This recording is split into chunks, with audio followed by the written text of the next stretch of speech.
સુરેન્દ્રનગરના વઢવાણના medical hall ખાતે 500 વિદ્યાર્થીઓને શૈક્ષણિક કીટ વિતરણ કરાઈ હતી। સુરેન્દ્રનગર શહેરમાં સદગુરુ સેવા ટ્રસ્ટ દ્વારા વિવિધ સેવાના સુંદર કાર્ય કરવામાં આવે છે, ત્યારે હાલ શિક્ષણને લગતી સેવા કરી એક ભગીરથ કાર્ય કર્યું છે। જ્યારે બાળકોને અભ્યાસમાં શિક્ષણ કીટની જરૂર પડતી હોય, પરંતુ સાધારણ ઘરના વિદ્યાર્થીઓને શૈક્ષણિક કીટ ખરીદવામાં મુશ્કેલીનો સામનો કરવો પડે છે, તેવામાં સેવાકીય સંસ્થા દ્વારા શૈક્ષણિક કીટ વિતરણ કરી એક સેવાનું ભગીરથ કાર્ય સાથે સમાજને એક ઉદાહરણ પૂરું પાડે છે। ત્યારે સુરેન્દ્રનગરના વઢવાણ મેડિકલ હોલ ખાતે આજે સદગુરુ સેવા ટ્રસ્ટ દ્વારા શૈક્ષણિક કીટનું વિતરણ કરવામાં આવ્યું હતું, જેમાં રાજકોટ રેન્જ આઈજી અશોક કુમાર યાદવ તેમજ ગુજરાત સરકારના નાયબ મુખ્ય દંડક જગદીશભાઈ મકવાણા, સુરેન્દ્રનગર જિલ્લાના કલેક્ટર કેસી સંપત તેમજ સુરેન્દ્રનગર જિલ્લાના પોલીસ વડા ગિરીશભાઈ પંડ્યા સહિતના અધિકારીઓ અગ્રણીઓની આગેવાની ખાસ ઉપસ્થિતિ રહી હતી। આ કાર્યક્રમમાં સદગુરુ સેવા ટ્રસ્ટના મેનેજિંગ ટ્રસ્ટી બી.કે. પરમારનું સન્માન કરવામાં આવ્યું હતું। 500 વિદ્યાર્થીઓને શૈક્ષણિક કીટનું વિતરણ કરી સેવાનું ભગીરથ કાર્ય કર્યું હતું। જે કેસની ગુજરાતી સાથે મહેશ ઉતેરિયા, સુરેન્દ્રનગર।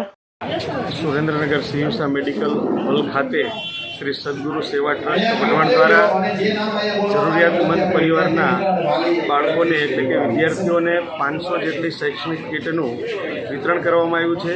શ્રી સદગુરુ સેવા ટ્રસ્ટના પ્રમુખ શ્રી પ્રવીણભાઈ અને મેનેજિંગ ડિરેક્ટર શ્રી બી.કે. પરમાર સાહેબ અને એમની ટીમ દ્વારા આયોજન ખૂબ સરસ થયું છે। આજના કાર્યક્રમમાં રેન્જ આઈજી શ્રી અશોક કુમાર યાદવ, જિલ્લા કલેક્ટર શ્રી કેસી સંપતજી અને જિલ્લા એસપી શ્રી ડૉક્ટર ગિરીશભાઈ પંડ્યા વગેરે મહાનુભાવો પણ ઉપસ્થિત રહેલા અને જરૂરિયાતમંદ પરિવારોને બાળકોને કીટ આપી અને એક સરસ મજાનું સમાજ સેવામાં એક ઉમદા ઉદાહરણ પૂરું પાડી સમાજ જીવનને પ્રેરણા આપેલ છે।